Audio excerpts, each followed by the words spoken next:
Mission take classes में आप सभी का स्वागत। ये 10 महत्वपूर्ण क्वेश्चन लेकर आए हैं स्पेशल बिहार पीसीएल के लिए। आइए देखते हैं क्वेश्चन नंबर 1। निम्नलिखित में से कौन सा गैर परंपरागत ऊर्जा का संसाधन है या ऊर्जा संसाधनों का एक उदाहरण है?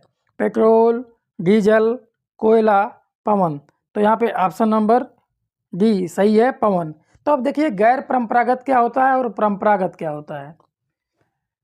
परंपरागत ऐसा जो समाप्त हो सके। अब बात करते हैं परंपरागत और गैर परंपरागत।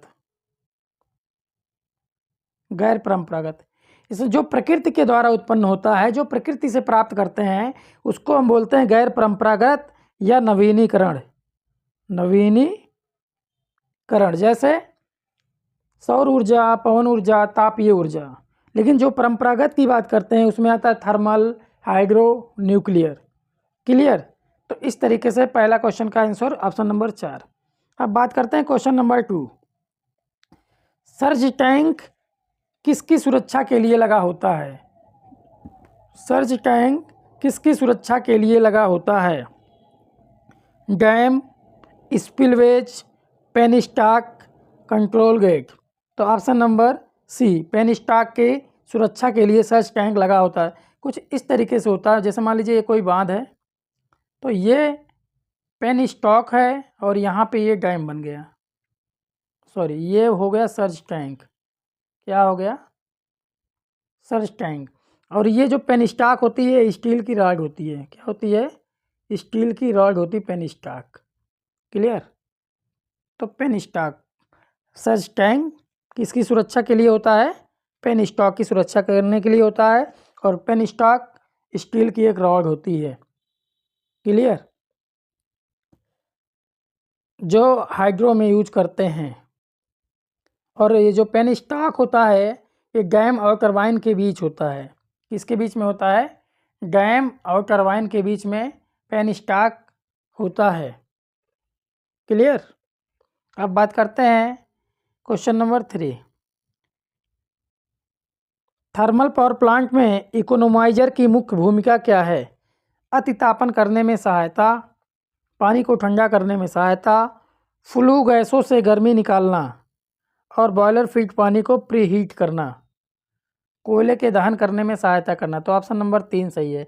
इकोनोमाइजर का जो काम है ये फ्लू गैसों से गर्मी निकालना और बॉयलर फीड पानी को प्रीहीट करना। अब बात करते हैं question number 4। Gas turbine power plant आमतौर पर किसकी पूर्ति के लिए प्रयुक्त किया जाता है? गैस टरबाइन की जब बात करें, ये बिहार पीसीएल में क्वेश्चन आया हुआ है। Base load, peak load, plant load, emergency load. तो यहाँ पे ऑप्शन नंबर 2 सही है। पीक लोड के लिए gas turbine power plant use करते हैं। अब बात करते हैं क्वेश्चन नंबर 5।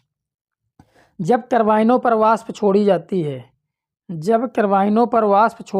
है, तब टरबाइन पैदा करते हैं रासायनिक ऊर्जा, यांत्रिक ऊर्जा, विद्युत ऊर्जा, विद्युत रासायनिक ऊर्जा। अब हम बात करते हैं टरबाइन की। मान लीजिए ये टरबाइन है, ये क्या है? टरबाइन। और ये लगा है आपका जनरेटर। अब ये जब वाष्प छोड़ी जाती है, प्रेशर दिया जाता है, तो ये होता है गतिज ऊर्जा। प्रेशर क्या है? गतिज ऊर्जा। और ये टरबाइन किस में बदलता है? टरबाइन बदल देता है मैकेनिकल ऊर्जा में। किस में? मैकेनिकल ऊर्जा, यानी कि यांत्रिक ऊर्जा में बदलता है। टरबाइन का काम क्या है?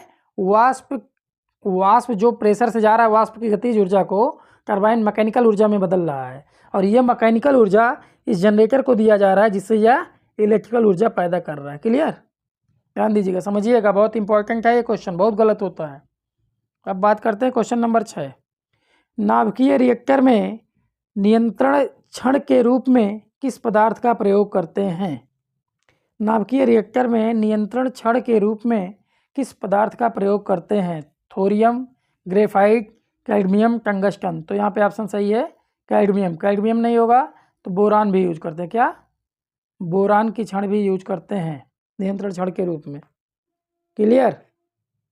अब बात करते हैं, और मंदक के रूप में जो यूज करते हैं वो D2O या ग्रेफाइट। मंदक के रूप में जो यूज करते हैं भारी जल, D2O या ग्रेफाइट, ध्यान दीजिएगा, मंदक के रूप में D2O या ग्रेफाइट। क्लियर।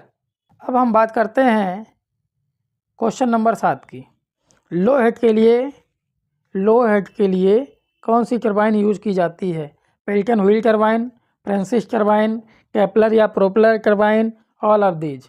अब यहाँ पे जो ऑप्शन सही है, लो हेड के लिए केपलर या प्रोपेलर टरबाइन यूज करते हैं, जबकि पेल्टन व्हील जो है हाई हेड के लिए, क्या है, हाई हेड के लिए, जबकि फ्रांसिस टरबाइन मीडियम हेड के लिए, मीडियम हेड के लिए, और लो हेड के लिए ऑलरेडी केपलर और प्रोपेलर टरबाइन यूज किया जाता है। क्लियर, ये बात समझ में आ गई। ध्यान दीजिएगा, 1 नंबर यहाँ से बन सकता है आपका। बात करते हैं क्वेश्चन नंबर 8। बिजली उत्पादन के लिए सौर पैनल प्लेट का उपयोग करता है लोहा, तांबा, फोटोवोल्टेइक, जस्ता। तो यहाँ पे ऑप्शन नंबर सी सही है, फोटोवोल्टेइक सेल यूज किया जाता है सौर पैनल में। अब बात करते हैं क्वेश्चन नंबर 9। क्वेश्चन नंबर 9, ध्यान दीजिएगा, BRPCL में आया हुआ है। 20 मेगावाट पावर स्टेशन की अधिकतम मांग 20 मेगावाट है, वार्षिक लोड फैक्टर 50% है, तो औसत मांग क्या होगा? औसत मांग क्या होगा? तो यहाँ पे जो औसत मांग का फार्मूला है, औसत मांग बराबर अधिकतम डिमांड मैक्सिमम डिमांड गुणे load factor. Load factor maximum demand कितना है आपका 20 किलोवाट, लोड फैक्टर है 50%, 50/100, तो 20×25 100, 5×2 50, तो यहाँ पे कितना आ गया 10 मेगावाट। क्लियर। अब बात करते हैं क्वेश्चन नंबर 10। थर्मल दक्षता बढ़ाने में टरबाइन व बॉयलर के मध्य होता है। थर्मल दक्षता एज एफिशिएंसी बढ़ाने में टरबाइन व बॉयलर के मध्य होता है S plant, air pre heater, economiser, super heater. अब ध्यान दीजिएगा, ये कोई है बॉयलर, ये क्या है बॉयलर। एयर प्री हीटर यहाँ ऊपर है, यहाँ से बॉयलर में आता है और बॉयलर से ये गर्म होता है। अब यहाँ है टरबाइन, ये क्या है आपकी टरबाइन। अब टरबाइन में जो प्रेशर पड़ेगा, और यहाँ है आपका ये जनरेटर, तो इस टरबाइन पे जो यहाँ से प्रेशर जाएगा, ये वाष्प का जो प्रेशर जाएगा इस टरबाइन पे, तो बॉयलर में जो वाष्प बनेगा उसमें कुछ नमी रहती है, तो उस नमी को दूर करने के लिए यहाँ बीच में एक यूज किया जाता है प्री हीटर, क्या सुपर हीटर। क्या यूज किया जाता है सुपर हीटर। तो यहाँ पे जो ऑप्शन सही है आपका सुपर हीटर। इस तरीके से अगर वीडियो आपको अच्छा लगा हो तो चैनल को लाइक करें, सब्सक्राइब करें, शेयर करना ना भूलें। थैंक यू, धन्यवाद।